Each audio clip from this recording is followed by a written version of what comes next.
9h, ce matin du 20 octobre 2013, dans la cathédrale Saint-Julien du Mans. Ce sont les préludes à une cérémonie qui va se dérouler 2 heures plus tard.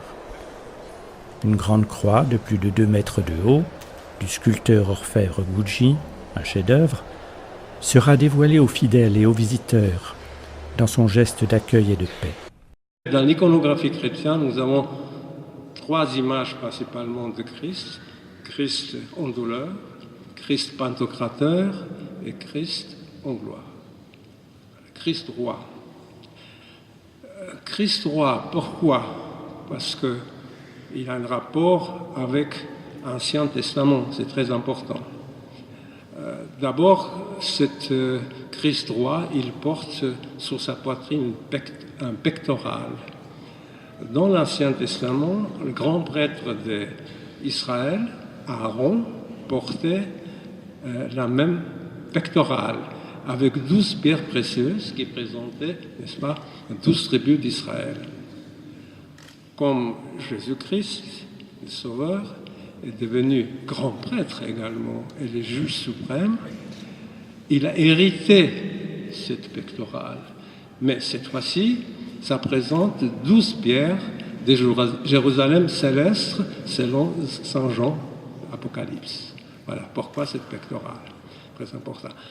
Et la couronne royale, richement décorée, parce que c'est Christ roi.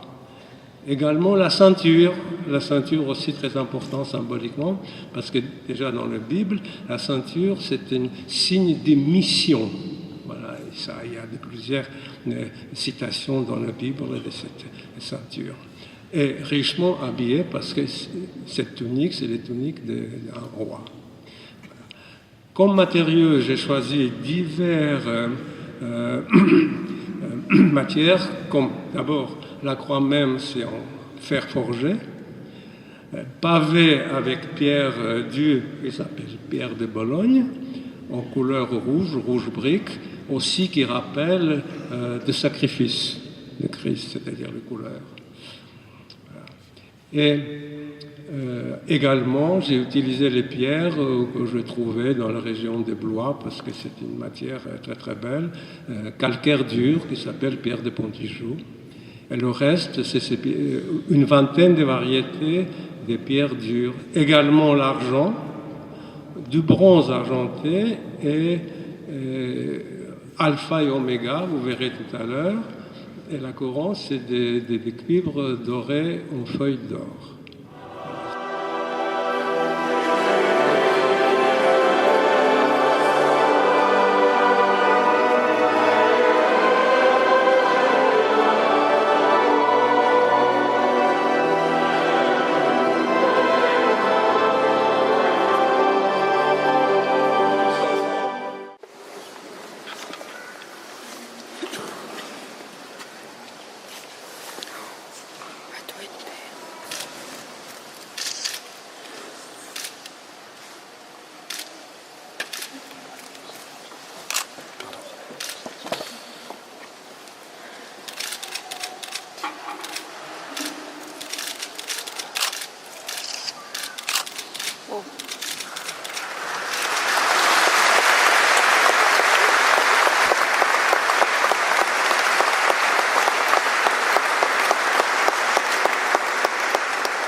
Christ, hier et aujourd'hui,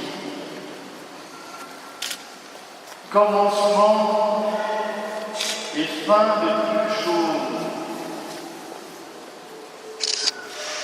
alpha et oméga.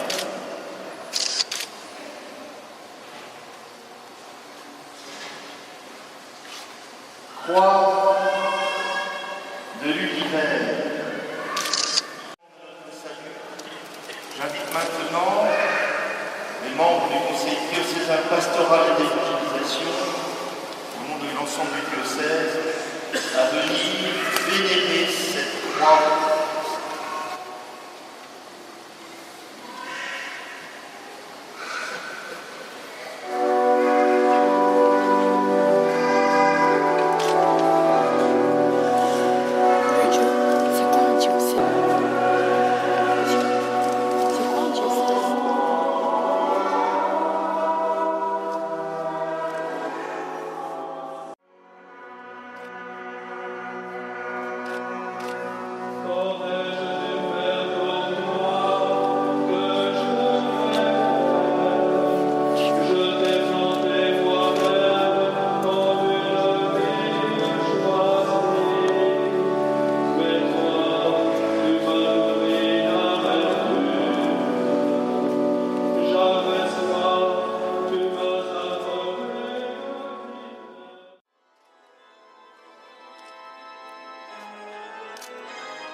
Que serait notre société sans artistes?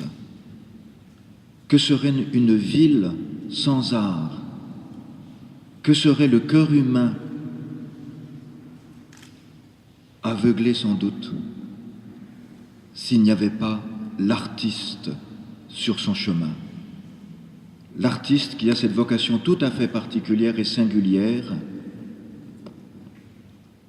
Il n'y a pas beaucoup d'artistes. Il y a peut-être beaucoup qui aiment les œuvres d'art. Mais l'artiste a une vocation singulière au milieu de nous, et je voudrais ici dire la vive gratitude de beaucoup de personnes, et singulièrement de l'Église dans son ministère hiérarchique, et l'estime de l'Église pour les artistes, et singulièrement pour vous, puisque vous les représentez aujourd'hui, ce matin. Cher Guji, merci beaucoup.